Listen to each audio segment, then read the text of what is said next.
G'day all, welcome back to the channel. Today's video is called The Real Reason Dating Feels So Hard Today for Women.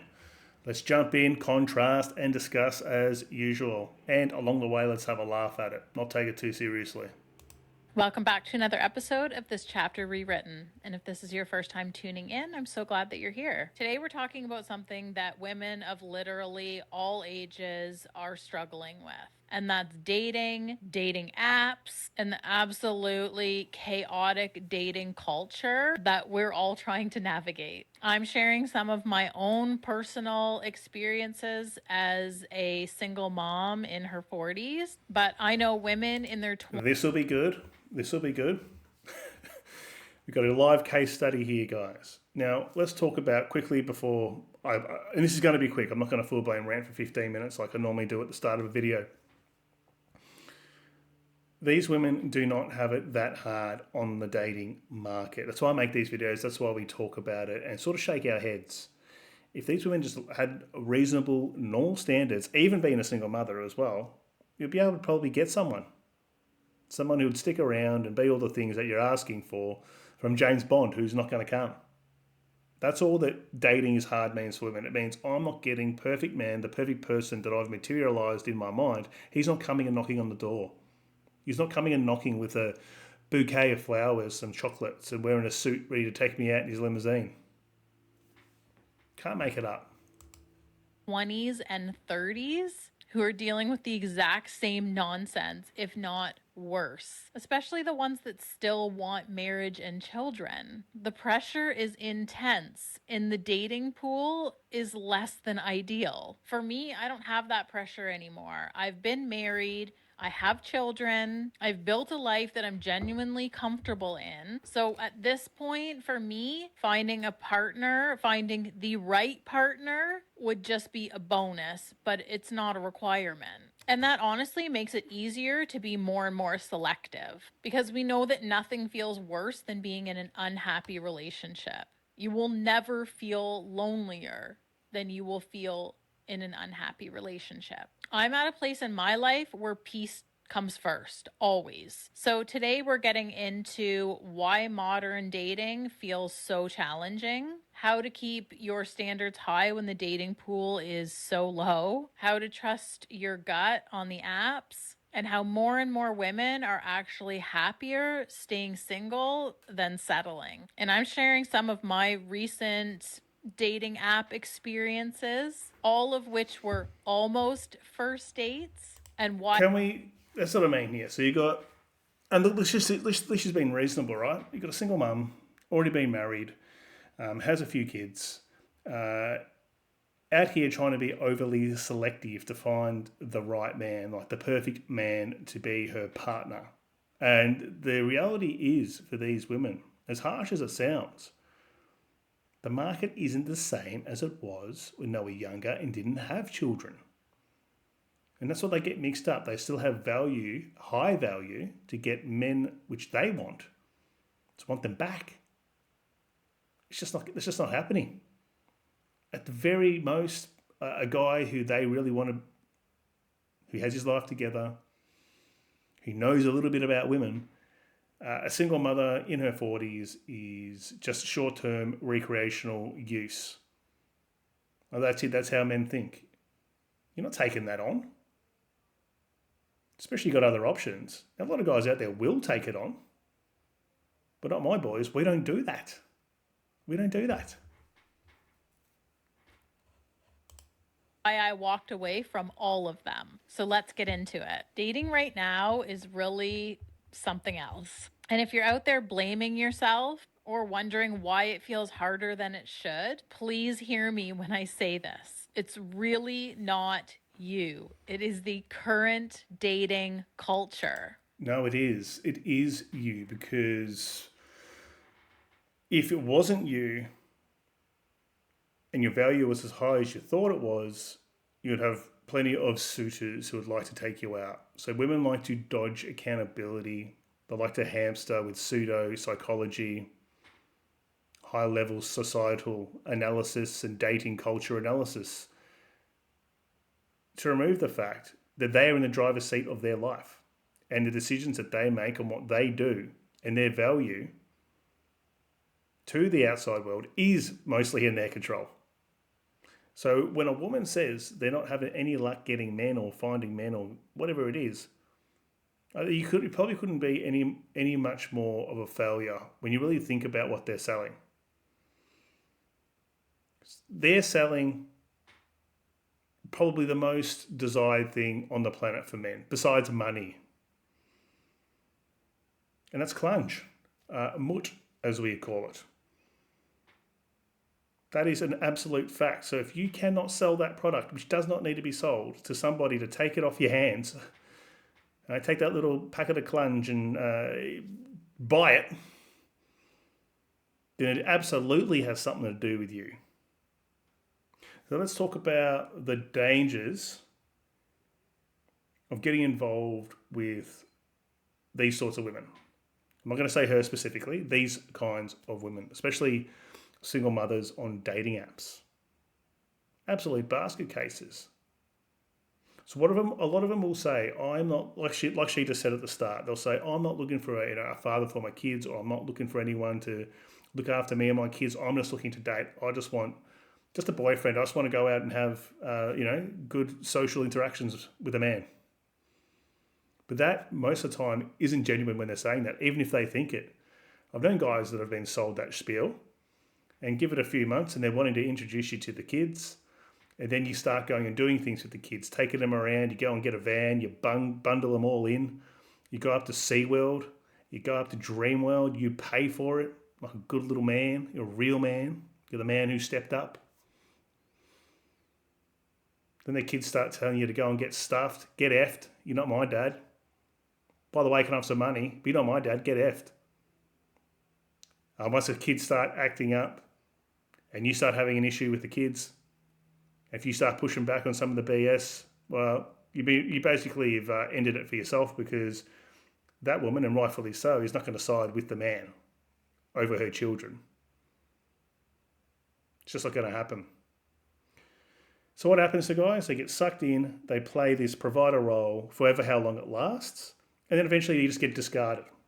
And even if it has gone well and you've built a good relationship with those kids, they're not yours. So the day that she stops association with you, the association with the wider family that you were used to disappears all in one hit. That's the risk. There's risks there that you could be seen as a provider to those kids and have to pay child support to them. They're not even yours. Like, this stranger things have happened. There are cases of this happening out there. You need to be super careful. Besides that, why is it not a great idea? Besides the whole children thing, let's put that to the side. Time. So, especially if they've got sole custody, even if it's shared custody, they're going to have limited time to contact with you and see you. Things happen in life. Kid gets sick, kid gets in trouble at school, or something happens and they got to cancel the date. Or they have limited availability. So you're going to be fourth or fifth down on the list, not number one. That's if you want to date them in the first place. But these are the downsides. Then you've got, also, let's talk about it. Now I'm ranting and that's why you're here. Let's talk about some of the other risks. Is you most likely are going to be discarded, just like that Joseph Ritzel ex-husband that they keep telling you about. He was a jerk, he was this, he was that, he was controlling, he was a drinker, he gambled, whatever stuff they're going to tell you. Most of the time, a lot of it's not true, or any of it is not, all of it's not true. So that guy who was, or is, the father to her kids, they were married, and she's talking about him like that, that is a huge warning sign. You should, your days are numbered. The moment you start not going along with the flow, not giving them what they want, they'll cut you off at the knees, don't you worry, even if they are a single mum, because they don't realise that they should be happy to get any attention. They will literally cut their nose off to spite their face and go back out in the dating market and try again. Then complain they're not getting anything again. But they'll kick a guy to the curb very quickly. They've done it before. They've demonstrated that they are not suitable, long-term and good decision makers who can ride the waves of life up and down. A lot of them, now sure, there are some out there who probably are divorced for good reason. Things just weren't working out. Maybe the husband was not doing the right thing. Sure. I'm going to say that'll be a minority, and the vast majority are going to be women who've just gotten bored. So they've gone and dropped the guy on his ass, blown his life up. I've made countless videos about this experience. I'll continue to make more. Blowing this guy's life up. He's living a very low quality of life. He's probably given over a vast majority of his net assets, cash, everything, right? Probably lost his house, had to sell it to pay her out, or he's had to go to a high level of debt to keep it if he wanted to keep it. She's literally ruined the guy's life. And now she's looking for her next person. Looking for her person, as they say. How can you look for your person? I thought you had your person and you threw him out on the street. So guys who fall for that spiel, they're like, oh, well, you had a hard run. I'm going to step up to the plate. Obviously, she's saying, you're not like anyone I've ever met. You're so different. You're so much better than him. I can see a real future for us. Hang it to think about stuff. Well, hang on. What actually happened with that guy? Oh, you can't make it up. Guys, halfway, if you're enjoying the content, consider subbing, like, commenting, sharing. Check out the locals. More and more content is going up there at the moment. A lot of it is the archived, and that is for paid supporters. So go and join if you're interested to see all of my early videos with me on camera, uncensored. All the stuff I had to remove off YouTube when I got hit the first time. That's all now getting uploaded to locals. So you get something for that. I think it's probably my best content. And you guys support me if that's what you'd like to do. Also, if you'd like to have a call with me, check out the links in the video description and pinned comment. You can find all this information. Or if you want to get into contact with me for any reason, also my email is in the pinned comment and video description. Also, if you want to share content. If you don't want to do any of those things, that's cool. Just continue to come and watch on YouTube. Let's continue to grow this channel. Most people today are emotionally unavailable, don't know what they want all the benefits of connection without the effort, are absolutely terrified of vulnerability, are burnt out. Dating burnout is a real thing. Are looking for vibes instead of value.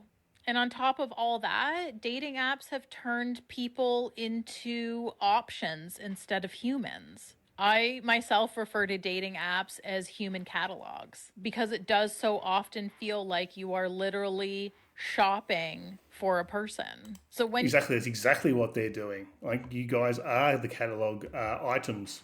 That's why they're swiping through. That's why you get these women who they're very, very quickly trying to determine if you're worth the time investment. They're going to start asking you all these very personal questions very quickly. They'll ask you about your past relationships. How long have you been single? How long did that relationship last? Why did it end? What did you do? What did you learn? What do you do for work? Where do you live? Do you rent? Do you own? How long have you been working in your job? All this sort of stuff. You're going to get it straight away. Are you looking for commitment? Would you like to have children? Do you believe in marriage? You're going to get it all before you even meet. So you tick, tick, tick, tick, tick, say one wrong thing, you're gone. So that's why guys lie. That's why I always talk about ChatGPT. That's guys who have worked out that the best course of action if you want to get a bit of clunge is to just go along with the flow. Now, who knows, it might go somewhere, but from the onset, you got these women asking you to almost pre-qualify that yourself as relationship man. Makes no sense to me. How do you even know all this stuff before you even really meet someone and been out with them for quite a while? You don't. But women aren't looking for legitimate,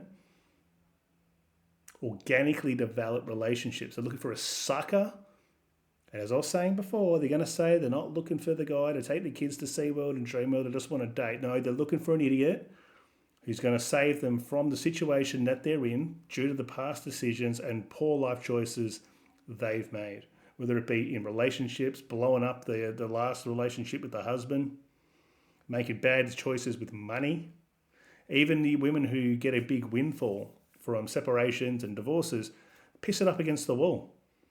It's gone in a matter of years. Gone. And they're in a worse off position than what they ever were before. Then another point to make is they end up on these dating apps,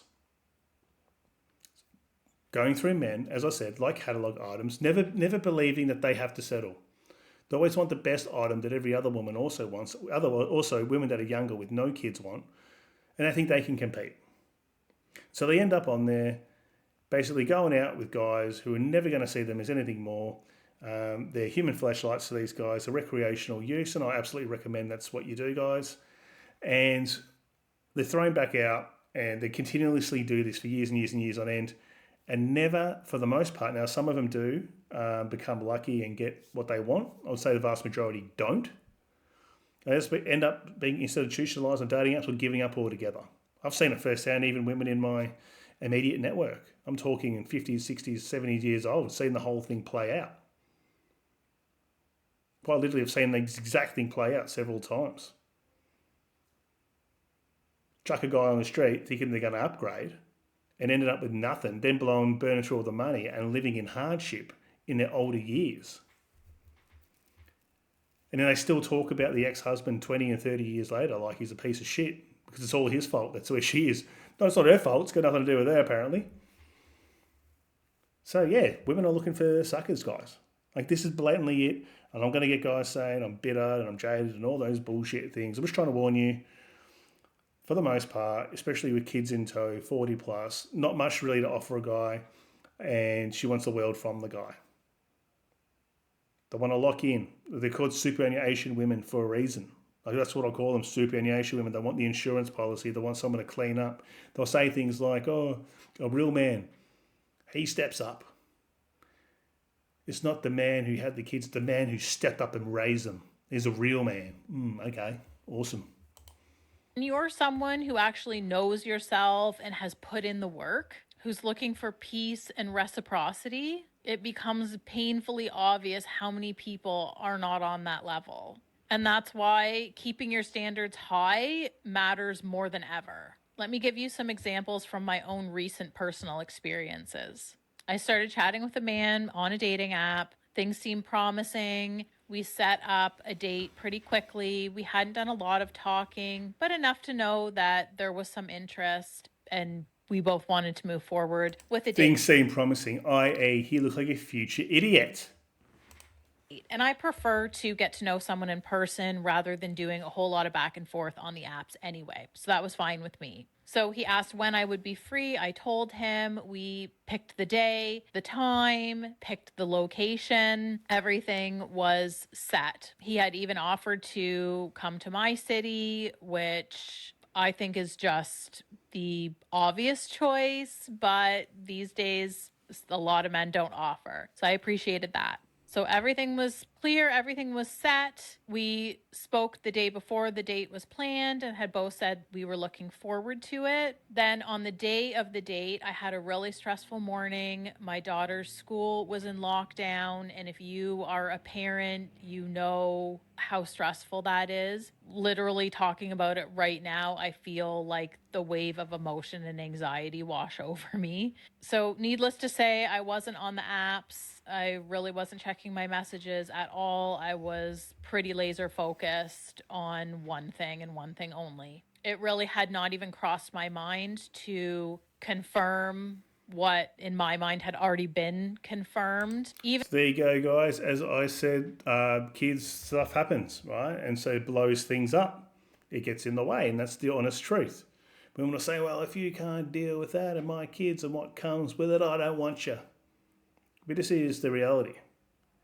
As I said, a lot of guys are still taking this deal on, walking straight into the fire. They won't stop doing it. There's always a guy out there. There's always an idiot who wants to he wants to be exploited essentially by women, and he doesn't realize it. Just doesn't realize it. But she's talking about guys planning dates, which a lot of guys don't offer up and all that sort of thing. You need to understand that guys will only go to that effort when they're really, really keen on a woman. Guys don't like doing it. Like, women have this thing in their mind that, a real man, he likes to plan and spend money and organise dates and be romantic, like it's The Bachelor or something like that. We don't like doing that shit. Guys will only do it if they're super keen on the woman. Now, when you are post 40 with a few kids in tow, and father time isn't going to be great to you, you cannot expect guys to want to be doing those things. It's hilarious. Put in the comments, do you agree with me or not? Maybe you don't. Who likes going out and spending money on women? Who actually goes, you know what? My phone bills come in, my car registrations come in, I've got a big major service on the car, it's going to be $3,000. I love paying those bills. Said no man ever. Same thing goes for women.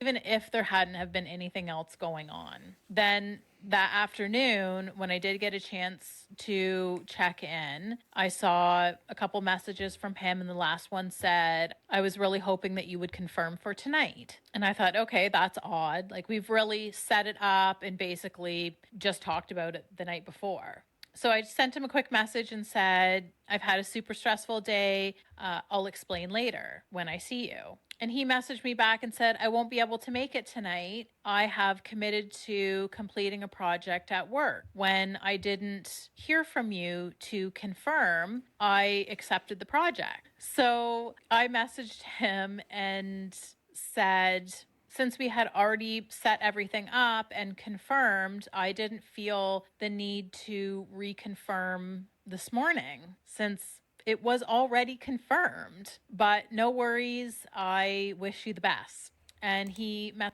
I get it. I get that, right? But when the shoe's on the other foot, and women will say, the guy has to confirm, he has to do a pre-date confirmation. Well, I think it's stupid. I think I actually agree with her. If it's confirmed, it's confirmed. If it's locked in, it's locked in. However, if there's money on the line, the guy's taking on a project, hey guys, take the money. Take the money instead of going and meeting up with the women. So I can see his frame of mind there, but I'm probably on board with her there. Why do you need to reconfirm stuff? You've already booked it, right? You've said, I'm going to come and we're going to go out for dinner at 6 o'clock on Saturday or whatever it might be. Why do you need to confirm and reconfirm? Like, it's not going to happen. You've made a plan, stick to it. I don't get it. Women, a lot of the time, will ask men to do that, and then they'll go out and create other plans because of that. Makes no sense to me. I think it's just women wanting men to jump through more and more hoops. Message back and said, I would still like to take you out and get to know you. I hope that I haven't put you off with my mistake. Well, he definitely did put me off with his mistake. And one of my standards is I don't give second chances. And I know that there are people who will not agree with that, and that's fine. There is not any point in time in my many years that I have given a man a second chance after he has disappointed me, and that has worked out in my benefit. Each and every time that I have offered a man a second chance, he has gone on to disappoint me again. And at that point, when you've given that second chance, it almost creates this need to make the relationship work. And you are then more likely to give third and fourth and fifth and so on chances. So that. Yeah, there you go, guys. As I said, these very quick to cut guys off. And at the end of the day, why can't, if the guy said, hey, we had a bit of a mix up here, it's work related, let's do something again another time and actually put it in. I don't see what's wrong with that. Now, if the guy doesn't do that, then fine. Don't give him another chance if he comes crawling back a week later. But once again, you get these women who talk about standards when they're really not in a position of strength here negotiating. Okay, it's like saying a sports person, right? You've got a famous sportsman. I don't know, let's just say LeBron James. And he retires and then he's 62 years old and he wants to go back and play for the NBA. And they're like, and he's saying, you know what, I still want $100 million a year or whatever ridiculous amount of money he gets paid. And that's his standard and he's not settling. It's like, hey, dude, you're 62. It's not going to happen. Gary Ablett Sr., for you Australians. Gary Ablett Sr. wants to come back. He wants to be centre half forward for the Cats. He thinks he can still take hangers. He's in his 60s. He's not going to go and play club footy. He wants to go and play for Geelong. He wants to be centre half. That's his standard. It's not going to happen, is it? It sounds ridiculous, doesn't it? But this is the exact same level of delusion. Now, I'm not saying women should accept bad behaviour, bad treatment, bad attitudes from anybody. What I'm saying is they shouldn't be putting these rigid rules on it that makes it even harder for men to try and take them out. And that's what they do. I've got this standard, I've got that standard. I get disappointed by men, so I'm going to keep raising the bar every time I get stitched up to the point where I'm not dateable. Like I'm just not an option. That's why it's hard for them. They make it hard for themselves. That's what these whole videos about. That's my personal rule. I don't give second chances. And I've actually never even seen a second chance work out for any of the women that I know. If it has worked out for you, I would ask, are you really being honest with yourself? Did you give that second chance without having to lower your standards or without allowing someone to push a boundary? And if it did truly work out for you, that's great. I would say that you are the exception. My standard is that when someone shows me who they are, I believe them. I will always choose to believe actions over words. And what his actions showed me was that either A, he is extremely insecure, needing multiple confirmations in order to feel secure about a date that we had already set, or simply that I'm not a priority and that I would not be a priority. You're not a priority. He doesn't even know you. He didn't go to the date because work had come up.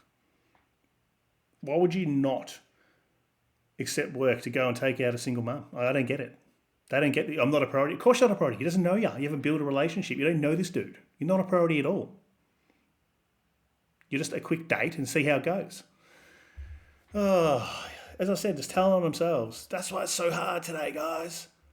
Yeah, not that it has nothing to do with me making him hard for himself. Either way, it was a no for me. Another situation, met a man online, chatted for a little bit, no big red flags, maybe a couple of small yellow flags that I was paying attention to. For example, some mention of future things before we had even gone out on a first date, but no extreme love bombing or anything like that. So we had a date set up, and on the day of the date, he messaged me and said, "When I see you tonight, you better give me a big hug." And that immediately caused alarm bells to start going off. Alarm bells. Alarm bells. Exactly. What that means is he wants you getting spread eagled in the back of the VN. Well, he's just trying to see if you're playful and are open to that sort of communication. Guys will do that. I suggest you do that. Don't stuff around. Why are you going out on dates in the first place? To get action. So are they. They make out like they're looking for love. Well, these ones are looking for love now because they've been out and done it all. That's why guys are out there doing it. No, I'm going to, once again, it's going to come across and be a massive prude. And the guy's going to go, you know what, I'm not taking her out. I'm getting nothing out of this. Why do most guys go on first dates, especially with single mums? They think there might be some action going on there. Even a cheeky wristy. It's a cheeky wristy at the end of the night. That's all, you know, is that much to ask for? I don't think it is. Off for me. And I asked him, or what? And he said something along the lines of, well, I've been waiting to meet you and I'll just be excited to put my arms around you, or something weird like that. It made the whole thing feel off for me. Because while I typically do hug people upon meeting at a first date, I do it only if I feel comfortable. So when we walk up to each other, if for any reason at all, I don't feel comfortable to give them a hug, I simply don't do it. But for me, if I do feel comfortable, I do like to hug upon meeting. For me, I do like to see how I feel in their physical presence. If your preference is you don't hug upon meeting at a first date, I completely respect that. You should never do anything that you don't feel comfortable doing. For me, So once again, the guy wanted to see if you were playful and the physical type. That's why we ask these questions. Guys will say stuff like this, trying to test the waters. So you saved him some time too. And now it's not all about getting action for these women, but a lot of guys, especially, look, this is the value proposition here. Single mum, not a heap to offer. The guy thinks, you know what, low hanging fruit. I reckon I can get one here. Let's just see if she's going to be sort of down for it, down for a bit of playful banter before I go and commit. I definitely had very strong gut feelings about him saying that. And I chose to listen to my gut and I canceled that date. And I have zero regrets about it. And this one was done pretty much as quickly as it started. We chatted on the app a little bit, and then he asked for my phone number, which I typically do not like to give out my phone number before meeting someone. But I was really I'm going to say, guys who are out there dating and all that, that's probably a big red flag for me. Women who don't want to talk on the phone or who won't, I think even more in modern time, don't want to do a quick video call just to validate what you look like. You can do a quick, hey, 5 minute chat. No, they want to go out and risk meeting you without ever hearing your voice, speaking to you, but they won't go and have a quick phone call, even if it's just verbal, doesn't need to be a video call, to work out if you're going to gel. Makes no sense to me. That's a huge red flag for me. And you know why a lot of the time they don't want to do the video call? Because they don't reflect their photos. And so you go and meet them, and bloody Danny DeVito turns up from the Penguin from Batman Returns. He's like, "Hey, I'm here." You're like, "Yeah, okay." You can sort of realize, you sort of recognize that they are that person that was in the profile photos, but it's not them. They're 20 kilos heavier. They've got a massive gun. You guys know what I'm talking about. Anyone who's been out there on the dating scene will tell you that's happened to them multiple times. struggling with getting on the apps to check my messages. And since I felt there was enough of a vibe there, I went against my better judgment and I gave him my phone number. So we started messaging on WhatsApp, and he did mention wanting to take me out on a date. But after about maybe 3 or 4 messages back and forth, he asked me, would you mind sending me some pictures? And I said, yes, I would mind. I have many photos on the dating app. The reason why is because he doesn't believe you. Doesn't believe you how many guys have been stitched up. He wants to validate, and they get upset about it. Why? Because they can't produce quality photo quickly. That's exactly why they get pissed off. I have women who don't want to talk to you because you say, "Oh, do you have a full-length photo of yourself?" And like, "Why would you want that? Why should I give you that?" It's like, so you're not massively fat, and you're telling me you're not? You get women who say love to go to gym, exercise frequently or whatever it is, active in the fitness section, and they meet up. You're like, you've never been to the gym, or you started yesterday. What are you talking about? Making themselves out to be something they're not. That's why they get pissed off with it. The amount of times I've been like deleted because I'm like, yeah, no, I'm not meeting up with you unless you show me a full picture. Fool the old G-man once, fool the old G-man twice, maybe 30 times, but at the end of the day, you got to start saying, you know what? No. As a young Steve-O, you take that risk. You turn up based on just a text message. You don't even know what they look like. The old Merc days, the old chat room days, back when before they had video cam and all that sort of stuff. They're like, yep, remember ASL? Like, yeah, I'm 25, F, and I'm a brunette, and I'm based in here. And you're like, yep, she's hot. I'm meeting her. She sounds hot. Nothing to go off. Nothing to go off. Where we met. And he said, oh, yeah, I just haven't been on there for a while, and I wanted to see more pictures of you. Well, that's weird because we were just chatting on the dating app yesterday. And you can always go back to the dating app and look at my photos. I have a good selection of photos. I have as many photos as the app will allow. I have close-up headshots. I have more than one full body shot. I have different angles, poses. There's no filters. There's no camouflaging. I'm not hiding anything. So I don't know what sending him more photos was going to accomplish. And as I said, you got to validate. Anyway, guys, I'm going to leave it there. Otherwise, I'm going to rant forever. If you want to go watch her video, it's linked in the description. She's only a small channel. Don't go over there and rip her a new one. I don't think she's being controversial here, but it was a good video to talk through. Thank you for watching. And once again, check out the locals if you want to support the channel further. There's also some free stuff on there. And feel free to email me or set up a call if you want to contact me. Thanks very much. See you tomorrow's vid.